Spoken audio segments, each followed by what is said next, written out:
ఆదర్శ కుటుంబం కథ రచన శ్రీ చింతా వెంకట శివరామకృష్ణ కుమార్. ఒక చక్కని ఆదర్శ గ్రామం, వారి జీవన విధానం, ఈ విధంగా ఒక గొప్ప కుటుంబం, ప్రజలకు సేవ చేసేటువంటి గొప్ప వైనం ఈ కథలో నిక్షిప్తమై ఉంటుంది. ఆదర్శ కుటుంబం. ప్రపంచంలో ఎన్నో అందాలు, మరెన్నో వింతలు, విశేషాలు, అద్భుతాలు కూడా. మనకు మన మనస్సుకు హత్తుకునే విషయాలు, విశేషాలు దేనికదే అద్భుతం, అమోఘం. ఈ అందమైన ప్రపంచంలో అంతే అందమైన చక్కని పల్లెటూరు, ఎంతో అందమైన పచ్చని పల్లె. ఆ ఊరిలో అందరూ కలిసికట్టుగా, అన్యోన్యంగా, ఆదర్శంగా, ఒకరికి ఒకరుగా చేదోడు బాదోడుగా సహాయం చేసుకుంటూ అందరికీ ఆదర్శంగా నిలిచేవారు. ఆదర్శ గ్రామంగా తీర్చిదిద్దుకున్నారు. ఉత్తమ ఆదర్శ గ్రామం అవార్డు కూడా తీసుకున్నారు. ఢిల్లీలో రాష్ట్రపతి గారి చేతుల మీదుగా ఎన్నోసార్లు ఉత్తమ ఆదర్శ గ్రామం అవార్డుని ఎన్నోసార్లు తీసుకున్నారు. ఇంత అందమైన గ్రామంలో ఒక అందమైన అన్యోన్యమైన కుటుంబం, భార్య మాధవయ్య గారు, అన్నపూర్ణమ్మ గారు, ఆదర్శ దంపతులు, పుణ్య దంపతులు. వారి గ్రామంలో ఏ చిన్న సమస్య వచ్చినా వీరింటి వద్దనే పరిష్కరింపబడుతూ ఉండేది. అందరికీ సమన్యాయంగా తీర్పు ఇచ్చేవారు మాధవయ్య గారు. వారిది చాలా మంచి విశాలమైన ఆలోచన దృక్పథం, మంచి మనస్సు. అందుకే వారన్నా, వారి కుటుంబం అన్నా అత్యంత గౌరవం, మర్యాద, ప్రేమ, ఆప్యాయతలు ఆ ఊరిలో అందరికీ. ఎంతటి క్లిష్ట సమస్య అయినా కూడా చాలా చాకచక్యంగా, తెలివిగా, ఎవరూ ఇబ్బంది పడకుండా తీర్పునిచ్చేవారు మాధవయ్య గారు. ఎవరి మనసు నొప్పించకుండా సమన్యాయం చేసి గ్రామ ప్రజలకు సంతోషాన్ని, ఆనందాన్ని, తృప్తిని కలిగించి వారందరికీ చక్కని ఆశీర్వచనాలు, అభినందనలు, శుభాకాంక్షలు పొందేవారు మాధవయ్య గారు.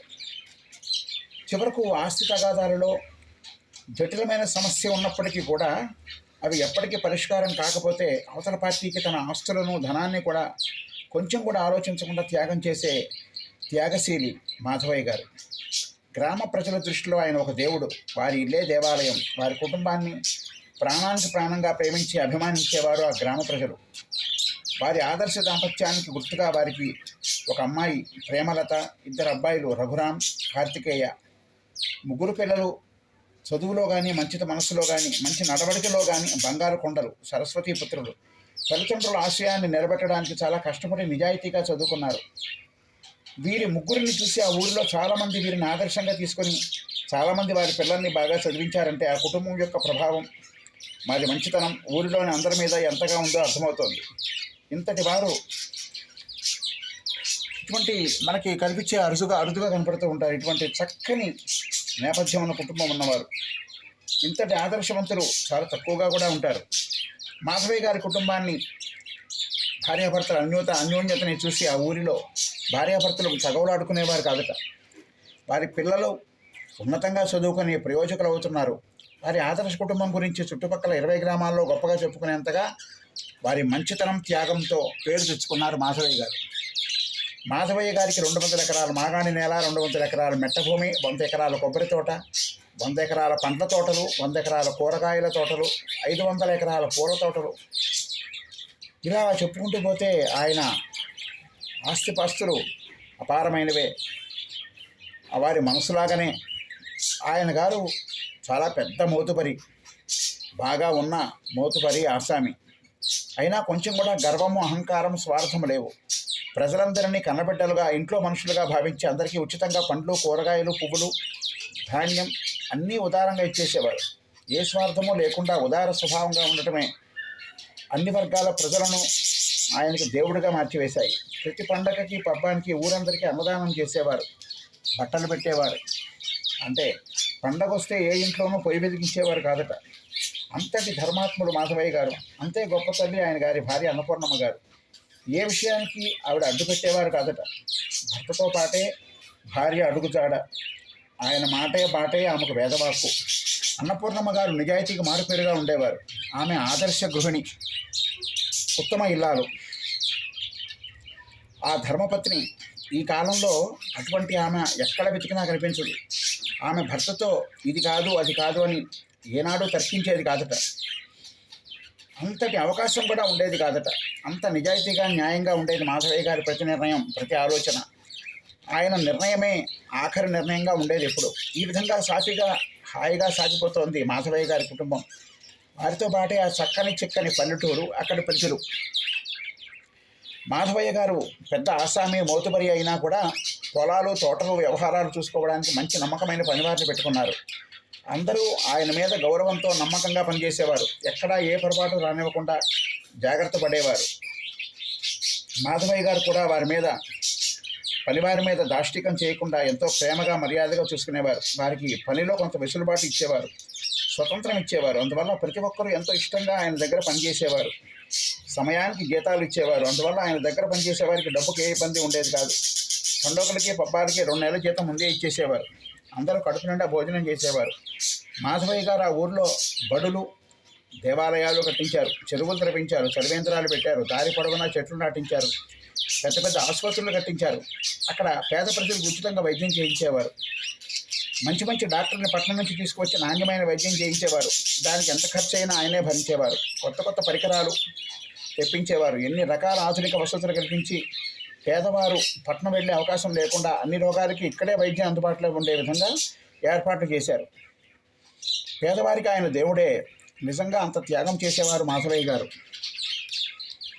రోగుల దగ్గర ఒక పైసా కూడా తీసుకోకుండా ఉచితంగా వైద్యం చేయించేవారు. ప్రాణాంతకమైన రోగాలు వచ్చినా దానికి సంబంధించిన స్పెషలిస్ట్ను తీసుకొచ్చి రోగాలని పెరగకుండా రోగికి ధైర్యం చెప్పి ఆదుకునేవారు. కాబట్టి ఆ చుట్టుపక్కల గ్రామాల ప్రజలందరూ ఆ ఆసుపత్రిలోనే చూపించుకునేవారు. అందరికీ ఆయన దేవుడు, దైవం మానుష రూపేణ అన్నట్లుగా ఉండేవారు మాధవయ్య గారు.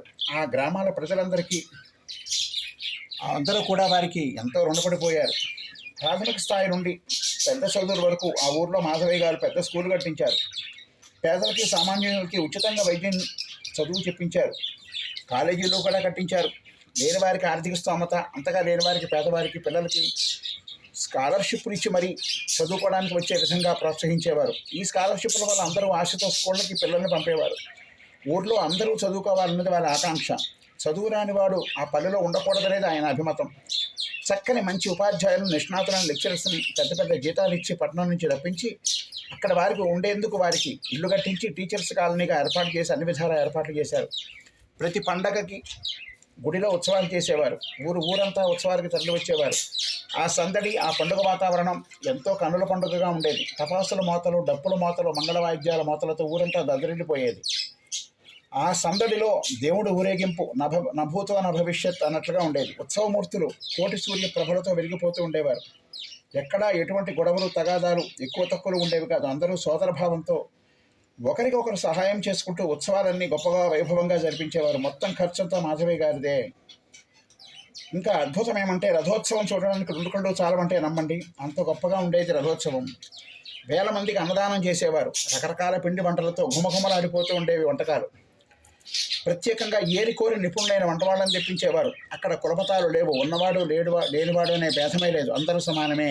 ఆదర్శ గ్రామంగా ఆ ఊరు ఎన్నోసార్లు ఉత్తమ గ్రామంగా రాష్ట్రపతి నుంచి అవార్డులు పొందింది. అంతా మాధవయ్య గారి దాతృత్వం, మంచితనం, త్యాగము, సమభావం, దానగుణం. ఒక రకంగా చెప్పాలంటే ఆ గ్రామం అంటే మాధవయ్య గారు, మాధవయ్య గారు అంటే ఆ గ్రామం అనేంతగా పేరు తెచ్చుకున్నారు. చివరికి అందరూ తీర్మానించుకుని ఆ గ్రామానికి మాధవయ్య గారి పేరు పెట్టేశారు.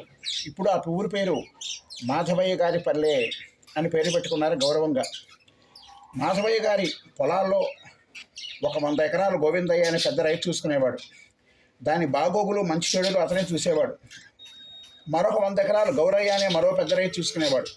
వీరిద్దరిని మాధవయ్య గారే స్వయంగా నియమించారు. వారి మీద నమ్మకంతో బాగా చేస్తారని భావించారు. మిగిలిన పొలాలన్నీ మాధవయ్య గారే స్వయంగా చూసుకునేవారు. వీరి మంచితనంతో ప్రతి వారిని నమ్మేసేవారు. అంతా బాగానే సాగింది కొన్ని సంవత్సరాలు. గోవిందయ్య, గౌరయ్యలు ఇద్దరూ ఎంతో బాగా పనిచేసి పంట బాగా పండించి ఎప్పటికప్పుడు ఆ సంవత్సరం ఎక్కువగా పండించారు. అధిక లాభాలు వచ్చాయి. ఆదాయం బాగా సమకూరింది. ఎందుకనో గోవిందయ్యకి, గౌరయ్యకి మనసులో చెడు ఆలోచన వచ్చింది. మనం ఎంత కష్టించినా మనకు వచ్చేది ఏముంది, ఎలాగైనా ఏదో ఒకటి చేసి దీన్ని మన హస్తగతం చేసుకోవాలి, లేకపోతే ఇలాగే ఉండిపోతామని దుర్బుద్ధితో ఆలోచించి కుట్రలు పన్నారిద్దరు. వీరిద్దరూ కుటిల బుద్ధి కలిగిన వారు. ఎప్పుడు మోసం చేద్దామా అని ఎదురు చూస్తూ ఉండేవారు. కానీ అవకాశం కుదిరేది కాదు. ఎలా అబద్ధాలాడి తక్కువ పంటను చూపించాలి అని దురాలోచనతో ఉండేవారు గోవిందయ్య గౌరయ్య. మాధవయ్య గారిది మంచి మనసు. ఎవరైనా తప్పు చేసినా మోసం చేసినా చిన్నగా మందలించి వదిలేసేవారు తప్ప పెద్దగా ఏమీ చేసిన దాఖలాలు లేవు. పెద్దగా అరిచి గోల చేసేవారు కాదు, శిక్షించేవారు కాదు. ఆయన మంచితనాన్ని ఆసరాగా తీసుకుని ఆ గ్రామంలోని కొందరు దుర్మార్గులు, మోసగాళ్ళు, కుటిల బుద్ధి గలవారు ఎప్పుడు అవకాశం వస్తుందా మోసం చేద్దామా అన్నట్లుగా ఎదురు చూస్తూ ఉండేవారు. అంతే కదండి, ఎవరైనా బాగుపడుతుంటే మంచి పేరు తెచ్చుకుంటే కొందరికి నచ్చదు కదా. ఎలాగైనా పేరు చెడగొట్టాలని, ఇబ్బంది కలిగించి నష్టపరచాలని కాచుకొని ఉంటారు దుర్మార్గులు. గోవిందయ్య గౌరయ్యలు తోడు దొంగలు. కూలీలకు కూడా సరిగా వారి కష్టాన్ని తగిన సరైన ప్రతిఫలం ఇచ్చేవారు కాదు. వాళ్ళ చేత వెట్టి చాకిరీ చేయించి తక్కువ డబ్బులు ఇస్తూ ఉండేవారు. ఇవన్నీ మాధవయ్య గారికి తెలియకుండా చేసేవారు. ఒకనాడు కూలీలందరూ కలిసి ఈ విషయం మాధవయ్య గారి దగ్గరికి తీసుకువెళ్లారు. ఆయన చాలా బాధపడి వారిద్దరిని పిలిపించి ఎప్పుడూ కోపం ఎరుగని చిరునవ్వుతూ ఉండే మాధవయ్య గారు ఒక్కసారిగా కోపోద్రిక్తులైపోయారు. ఊగిపోయారు. కళ్ళు ఎర్రబడి శరీరం కోపంతో ఊగిపోయింది. గ్రామంలోని అందరి ముందు గట్టిగా అరిచి మందలించి చివరకు కొట్టినంత పని చేశారు మాధవయ్య గారు. ఆయన ప్రవర్తనతో అందరూ ఆశ్చర్యపోయారు. ఆయన విశ్వరూపం చూశారు ప్రజలందరూ. గ్రామంలోని అందరూ వారి వారి ఇబ్బందులు వీరిద్దరి వల్ల పొందినటువంటి ఇబ్బందుల్ని వదిలిపెట్టేశారు. ఇదే అవకాశం అనుకుని చివరికి గ్రామంలోని కొంత తొందరపడి వీరిద్దరి మీద చేసుకున్నారు కూడా. మాధవయ్య గారు వద్దని వారించినా వారు వినిపించుకోకుండా గ్రామంలోని వారందరూ తలా వేసి చాలా గట్టిగానే కొట్టారు. దీంతో గోవిందయ్యకి గౌరయ్యకి ఆ ఊర్లో పరువు పోయింది. తలచించుకొని నిలబడ్డారు. కానీ కోపంతో రగిలిపోయారు. ఎలాగైనా మా పగ తీర్చుకుంటాం అని మనసులో అనుకున్నారు గోవిందయ్య గౌరయ్యలు. ఒకనాటి అర్ధరాత్రి ఎవరైతే వీరిద్దరిని బాగా కొట్టారో వారి ఇళ్లని ఎవరికి తెలియకుండా, ఎవరికంటా పడకుండా మారువేషాల్లో వచ్చి నిప్పంటించి వెంటనే అక్కడి నుంచి పారిపోయారు. ఇళ్ళు తగలిపడిపోతున్నాయి. ఒక్కసారిగా గ్రామంలోని జనం ఉలిక్కిపడి ఎవరి వంతు వారు సహాయం చేస్తూ ఆ మంటల మీద నీళ్లు పోసి మంటలు ఆర్పడానికి నానా తంటాలు పడ్డారు. ఎలాగైతేనే అతి కష్టం మీద మంటలు ఆర్పగలిగారు. అందరూ ఊపిరి పీల్చుకున్నారు. ఆస్తి నష్టం జరిగింది కానీ ప్రాణ నష్టం జరిగినందుకు అందరూ సంతోషించారు, ఊపిరి పీల్చుకున్నారు. ఒకరిని ఒకరు ఓదార్చుకున్నారు. ఈ దారుణమైన పని ఎవరు చేశారు అన్న ప్రశ్న వచ్చింది. ఎలా నిప్పంటుకుంటాయి అని ఎవరికీ అర్థం కాలేదు. చాలా ఆలోచించారు, ఎవరికీ అంతుపట్టలేదు. దేవుడైన మాధవయ్య గారి ఆర్థిక సహాయంతో మరలా నష్టపోయిన వారందరూ ఇల్లు కట్టుకున్నారు. ఎంతో ఉదారంగా మాధవయ్య గారు వారందరికీ ధనాన్ని ఇచ్చి స్వయంగా వారే పక్కా ఇళ్ళు కట్టించారు. కాలం గడుస్తోంది. ఈ సంఘటనను దాదాపు అందరూ మర్చిపోయారు. కానీ గోవిందయ్య గౌరయ్యల పగ మాత్రం ఇంకా చల్లారలేదు. వారు దేవుడు లాంటి మాధవయ్య గారి మీద పగ తీర్చుకోవాలనుకున్నారు. కట్టుదిట్టంగా ప్లాన్ వేశారు. తెలివిగా మోసం చేయాలనుకున్నారు. ఇలా కొన్నేళ్లు గడిచిపోయాయి. మాధవయ్య గారి పిల్లలు పెరిగి పెద్దవాళ్ళు అయ్యారు. పెద్దబ్బాయి డాక్టరు, చిన్నబ్బాయి అగ్రికల్చరల్ ఇంజనీరింగు, అమ్మాయి ప్రొఫెసర్ స్థాయికి ఎదిగారు. ముగ్గురు పిల్లల్ని చూసుకొని చాలా గర్వపడ్డారు మాధవయ్య గారు. రత్నాలు లాంటి వారిని చూసి గ్రామ ప్రజలందరూ సంతోషించారు. మంచివారి కడుపున మంచివారే పుడతారని పొగిడారు. కాలం గడుస్తోంది. మాధవయ్య గారికి వయసు మీద పడుతోంది. బాధ్యతలు పిల్లలకు అప్పచెప్పాలనుకున్నారు. కానీ వారి వృత్తులు వేరు, వారి ఆశయాలు వేరు. ఈ భారమంతా వారు మోయగలరా అని ఆలోచించారు. సిటీలో ఎక్కడో పట్టణంలో ఉండి చదువుకున్న పిల్లలు ఈ పల్లెటూరులో ఉండి ఇంత పెద్ద బాధ్యతల్ని, బరువులను మోయగలరా అని ఆలోచనలు పడిపోయారు. కొంతకాలం సిటీలో డాక్టర్గా ప్రాక్టీస్ చేసిన పెద్దబ్బాయిని తమ గ్రామంలోని వారి సొంత ఆసుపత్రిలోనే డాక్టర్గా సేవలు చేయించాలని మాధవయ్య గారి కోరిక. పేదలందరికీ ఉచితంగా సేవ చేయించాలని ఎప్పటి నుంచో అనుకున్నారు. ఈ విషయం పెద్దబ్బాయికి చెప్పగా తండ్రి మాటకు కట్టుబడి ఎంతో సంతోషించి తన గ్రామంలోనే డాక్టర్గా పేదలకు సేవ చేస్తూ మంచి పేరు తెచ్చుకున్నాడు వారి పెద్దబ్బాయి. 100 ఎకరాల పొలాలు ఉన్న మాధవయ్య గారికి పంటలు పండించే విధానంలో కొత్త ప్రయోగాలు చేయాలనే ఆకాంక్ష ఉండేది. దానికి తగ్గట్టుగా చిన్నబ్బాయిని అగ్రికల్చరల్ ఇంజనీరింగ్ చదివించారు. అతనిని కూడా తమ పొలాల్లో కొత్త ప్రయోగాలు చేయాలని, కొత్త రకం వంగడాలు సృష్టించాలని కోరికను చిన్నబ్బాయికి తెలియజేశారు. తండ్రికి తగిన తనయుడిగా వెంటనే అతను సిటీని వదిలి తన గ్రామానికి వచ్చి అక్కడే ఉండి గ్రామ ప్రజలందరికీ కొత్త రకం పంటల గురించి, కొత్త ప్రయోగాల గురించి వివరించి అద్భుతమైన దిగుబడి సాధించి చూపించాడు వారి చిన్నబ్బాయి. మాధవయ్య గారి ఆనందానికి అవసరం లేవు. వారిద్దరి బిడ్డలు కూడా దేవుడిచ్చిన వరప్రసాదంగా అనుకున్నారు. పొంగిపోయారు. తండ్రి మాట అక్షరాలా తూచా తప్పకుండా పాటించినందుకు వారి గ్రామంలోని వారందరూ కూడా ఎంతో ప్రశంసించారు. అమ్మాయి కూడా పెద్ద యూనివర్సిటీలో ప్రొఫెసర్ స్థాయికి ఎదిగి అక్కడ అందరి మన్ననలు, ప్రశంసలు పొందుతూ గొప్ప పేరు తెచ్చుకుంది. ఇదంతా మాధవయ్య గారి మంచితనం, పేదల పట్ల ఆయనకున్న ఔదార్యం, ప్రేమ, ఆదరణ, ఎన్నో త్యాగాల ఫలితమే అనుకున్నారు ఆ గ్రామ ప్రజలందరూ. సమయం కోసం ఎదురు చూస్తున్న గోవిందయ్య గౌరయ్యలు ఒక దుర్మార్గపు ఆలోచనతో కౌలు చేస్తున్న మాధవయ్య గారి పొలాన్ని కొన్ని ఎకరాలు ఎవరికీ తెలియకుండా దొంగ కాగితాలు సృష్టించి ఈ పొలమంతా తమదే అని అబద్ధాలు చెప్పి పక్క గ్రామంలోని ఒక పెద్ద రైతుకి అమ్మేశారు. ఈ విషయం ఎవరికీ తెలియనివ్వలేదు.